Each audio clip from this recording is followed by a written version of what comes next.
Olá, seja bem-vindo ao canal Leitura da Bíblia 365 e hoje vamos continuar a leitura no dia 8 de abril. Lá no Antigo Testamento, no livro Deuteronômio, capítulo 32, versículo 28 a 52. Hoje é o dia 298 dos 365. Continuando a leitura. Israel, porém, é uma nação sem juízo, seu povo é tolo sem entendimento. Se fossem sábios e compreendessem estas coisas, se soubessem o fim que os espera. Como poderia uma só pessoa perseguir 1000 deles e 2 pessoas fazer 10.000 fugirem? A não ser que sua rocha os tivesse vendido, a não ser que o Senhor os tivesse entregado? Mas a rocha de nossos inimigos não é como nossa rocha, como até eles mesmos reconhecem. A videira deles vem da videira de Sodoma, dos campos de Gomorra. As uvas deles são veneno, e seus cachos são amargos. O vinho deles é veneno de cobra, peçonha mortal de serpentes. O Senhor diz: acaso não selei estas coisas? E as guardei em meu tesouro? A vingança cabe a mim, eu lhes darei o troco. No devido tempo seus pés escorregarão, o dia da calamidade chegará e seu destino os alcançará. Por certo, o Senhor julgará seu povo e mudará seus planos para seus servos, quando vir que a força deles se esgotou, e ninguém sobrou, nem escravo, nem livre. Então ele perguntará: onde estão os seus deuses? As rochas em que se refugiram? Onde estão os deuses que comeram a gordura de seus sacrifícios e beberam vinho de suas ofertas? Que esses deuses se levantem e os socorram, que eles lhes deem abrigo. Vejam agora que eu sou o único, não há outro Deus além de mim. Causo a morte e dou a vida. Causo a ferida e faço sarar. Ninguém pode escapar de minha mão poderosa. Agora levanto minha mão para o céu e declaro: tão certo quanto eu vivo, quando eu afiar minha espada reluzente e começar a fazer justiça, eu me vingarei de meus inimigos e darei o troco aos que me rejeitaram. Farei minhas flechas se embebedarem de sangue, e minha espada devorará a carne e sangue dos massacrados, dos prisioneiros, e as cabeças dos líderes inimigos. Alegrem-se com ele, ó céus, e todos os anjos de Deus o adorem. Alegrem-se com seu povo, ó nações, e todos os anjos se fortaleçam nele. Pois ele retribuirá o sangue de seus filhos e se vingará de seus inimigos. Ele dará o troco aos que o odeiam e purificará a terra de seu povo. Então Moisés foi com Josué, filho de Num, e recitou todas as palavras dessa canção para o povo. Quando Moisés terminou de recitar todas as suas palavras ao povo, acrescentou: levem a sério todas as advertências que hoje lhes dei. Transmitam-nas como ordens a seus filhos, para que eles cumpram fielmente todos os termos desta lei. Não são palavras vazias, são a vida de vocês. Se obedecerem a elas, terão vida longa na terra da qual tomarão posse quando atravessarem o rio Jordão.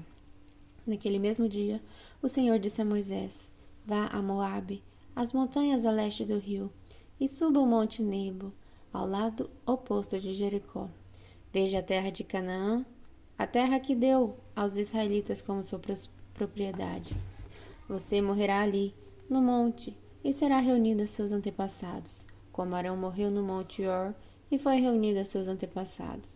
Será assim porque vocês dois quebraram minha confiança diante dos israelitas nas águas de Meribá, em Cádiz, no deserto de Zim. Não honraram minha santidade para os israelitas. Por isso, você verá a terra de longe, mas não entrará na terra que dou ao povo de Israel. Agora em Lucas, capítulo 12, versículo 35 a 59.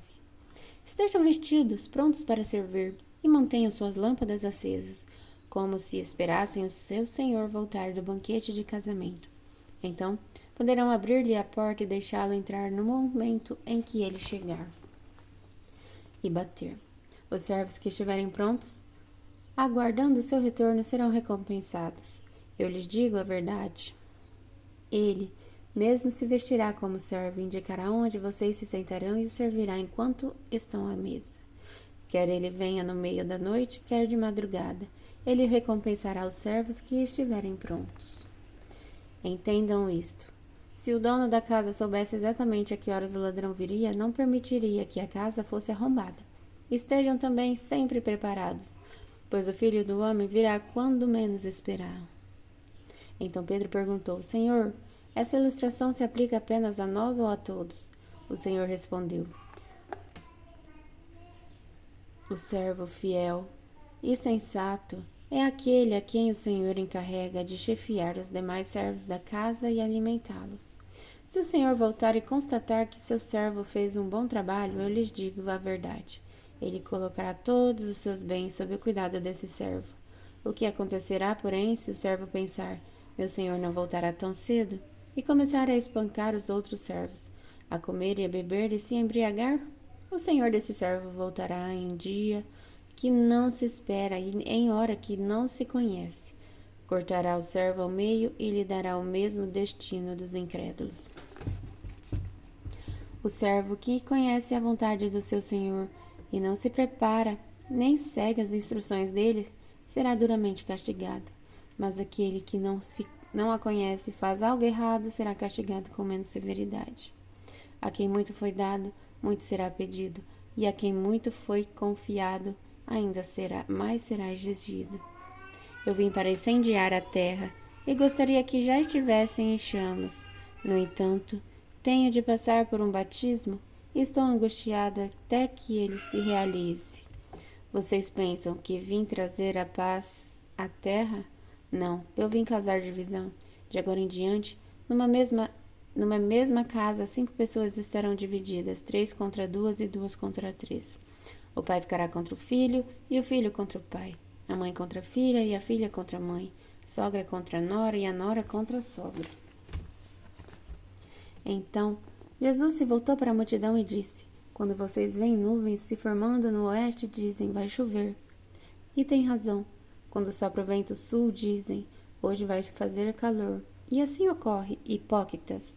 Sabem interpretar as condições do tempo na terra e no céu, mas não sabem interpretar o tempo presente. Por que não decidem por si mesmos o que é certo? Quando você e seu adversário estiverem a caminho do tribunal, procurem acertar as diferenças antes de chegar lá. Do contrário, pode ser que o acusador o entregue ao juiz e o juiz a um oficial que o lançará na prisão. Eu lhe digo, você não será solto enquanto não tiver pago até o último centavo. E agora em Salmos capítulo 78, versículo de 56 a 64. Ainda assim continuaram a pôr à prova os Deus Altíssimo e a se rebelar contra ele. Não obedeceram a seus preceitos, voltaram atrás e foram infiéis como seus antepassados. Mostraram-se indignos de confiança, como um arco defeituoso. Provocaram a ira de Deus ao construir altares para outros deuses, com seus ídolos, despertaram neles ciúmes. Quando Deus os ouviu, se enfureceu e rejeitou por completo Israel. Abandonou sua habitação em Siló, o tabernáculo onde vivia no meio do povo. Deixou que a arca de Deus de seu poder fosse capturada. Entregou sua glória na mão dos inimigos. Permitiu que seu povo fosse morto à espada, pois se enfureceu com ele sua propriedade. Os jovens foram consumidos pelo fogo e as moças não puderam entoar canções de núpcias. Os sacerdotes foram mortos à espada e as viúvas não puderam lamentar as mortes. E agora em Provérbios, capítulo 12, versículo 24. Quem trabalha com dedicação chega a ser líder, mas o preguiçoso se torna escravo. Até amanhã, no dia 99.